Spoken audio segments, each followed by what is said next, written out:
প্লাস্টিকের পানির বোতলের ব্যবহার কমাতে অভিনব এক উপায় বের করল একদল ব্রিটিশ উদ্যোক্তা। বোতলের পরিবর্তে পিং পং বলের মতো একটা বলের ভেতরে থাকবে পানি, আর পানি সহ পুরো বলটাই খেয়ে ফেলা যাবে। এই আবিষ্কারের নাম দেওয়া হয়েছে ওহো বল।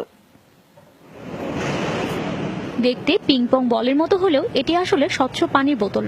পানির প্লাস্টিকের বোতলের ব্যবহার কমাতেই এমন পানি ভর্তি বলের উদ্ভাবন করা হয়েছে, যেটি ওপরের আস্তর সহ খেয়ে ফেলা যাবে। অভিনব এই পানির আধারের নাম দেওয়া হয়েছে ওহো বল। এক ধরনের সামুদ্রিক শৈবালের টিস্যু দিয়ে এটি তৈরি। এটি উদ্ভাবন করেছেন ব্রিটেনের স্কিপিং রকস ল্যাব। 3 বছরের অধ্যবসায়ের পর সফল হয়েছেন তারা।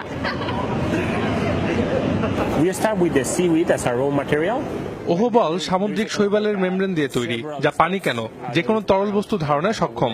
বিশেষ পদ্ধতিতে ধাপে ধাপে বল বানানো হয়। এর আবরণও যথেষ্ট শক্ত, মুখে দিয়ে চিবিয়েই খেয়ে ফেলা যায়। পানি ছাড়া মানুষের এক মুহূর্ত চলে না। আধুনিক বিশ্বে প্রতিদিনই জমা হয় অসংখ্য পানির বোতল। এই বোতল প্রক্রিয়াজাত করা বিশ্বের অন্যতম বড় সমস্যা। সেই সমস্যা থেকে মুক্তি দিতে এই উদ্ভাবন।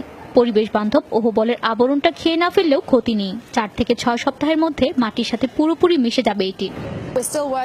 ওহো বলকে আকর্ষণীয় করতে কাজ চলছে। পরিবেশের উন্নয়নই আমাদের লক্ষ্য। ওহো বল ব্যবহারে প্লাস্টিকের বোতল ব্যবহার কিছুটা কমবে। ওহো বলের ক্ষেত্রে প্লাস্টিকের কোনো ব্যবহারই নেই। উদ্যোক্তারা বলছেন, আপাতত দিনে 2 থেকে 3 হাজার ওহোবল তৈরি করছেন তারা। পুরোপুরি বাণিজ্যিক ভিত্তিতে কাজ শুরু হলে দিনে কয়েক লাখ ওহোবল সরবরাহ দেওয়া যাবে। হাসানুস সাবা, যমুনা নিউজ।